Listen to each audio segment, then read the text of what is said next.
Balitang motorsiklo tayo ngayon mga brothers on the wheel. Honda Airblade 160 nilabas na sa bansa ng Vietnam. Ang tanong ng karamihan dito sa atin kung magkano ba ang presyo at kung kailan ilalabas sa Philippine market. Pero bago ko sagutin yan, baka naman pwede nyo i-share ang ating episode dito sa Facebook at mag-subscribe sa ating YouTube channel kung trip nyo yung ganitong content in motorcycle. Alright mga brothers, tuloy ang kwentuhan dito sa bagong Airblade 160 ng Honda. Pansin nyo talagang gagawin na ng Honda Motors lahat ng mga low displacement nila into 160cc katulad nga ng naunang PCX 160. Right after naman nun, ang Click 160 o sa tawag na Vario 160. At ngayon naman ang Airblade 160, ang kanilang pinalit sa dating Airblade 150. So ang main changes sa bagong Airblade 160 ay yung chassis nito dahil sa lumaki ang makina niya na 156.9cc.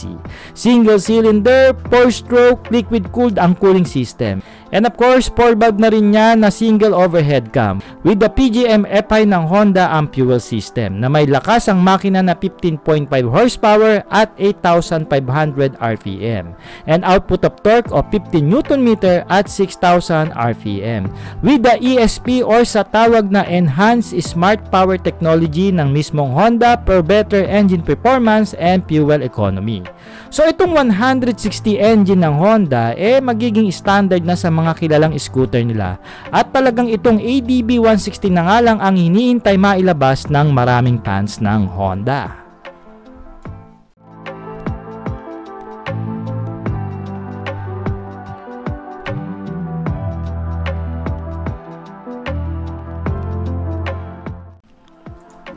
Sa bodyworks ng bagong Airblade 160 ay wala naman masyadong nabago. Ganun pa rin naman ang kanyang itsura katulad ng Airblade 150 na sporty looking scooter bike. At napansin ko nga na bago lang naman ang decals nito katulad sa gilid na may SP160 sticker para magkaroon lang ng pagkakaiba yung 150 series at 160 series.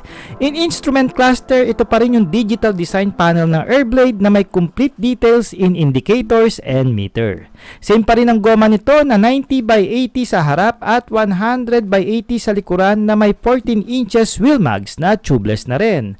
Ang preno nito sa harap ay naka-single piston disc brake na may features ng ABS. At drum brake pa rin sa likurang gulong ng motor na sana man lang ginawa na rin ng Honda na disc brakes sa likod na preno. Same pa rin ang suspension nito na telescopic port in the front and non-adjustable dual shock in the rear. Tumaas ng konti ang underseat compartment ng bagong Airblade na 23 liters, nakakasya ang isang helmet at mga iba pang kagamitan. Nandun pa rin ang assist lamp at USB outlet ng motor na sana man lang nilabas na rin ng Honda sa cockpit para hindi hassle mag-charge ng ating mga gadgets. May features pa rin ito na keyless system pagdating sa starting na scooter para hassle-free mag-start ng makina, easy to find sa mga parking area at additional safety para sa mga magnanakaw. Heto pa rin yung aggressive design ng headlight ng Airblade na LED made kasama ang taillight nito with the daytime running light.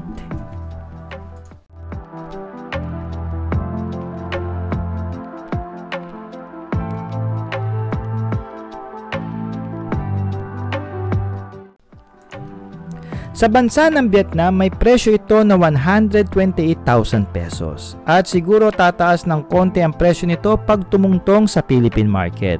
Wala pa naman nilalabas na official statement ng Honda Philippines patungkol nga dito sa bago nilang Airblade. Pero sa akin, tansya ko since mabilis maglabas ng unit ngayon ang Honda Philippines katulad nga lang sa CB150X, siguro mga fourth quarter ngayong taong 2022 ilalabas na rin nila yan. Pero sana man lang yung may installment basis na agad para yung mga katulad namin na walang pang-cash ng motor ay pwede sa installment plan. Ito nga pala si Ark ng Sorg Moto nagbabalita at nagpapaalala sa inyo na panahon na para mag-ipon ng pera sa bagong Airblade 160 ng Honda Motors. At comment nyo na rin kung ano ang inyong mga opinion tungkol nga dito sa bagong scooter ng Honda at hihintayin ko kayo sa comment section.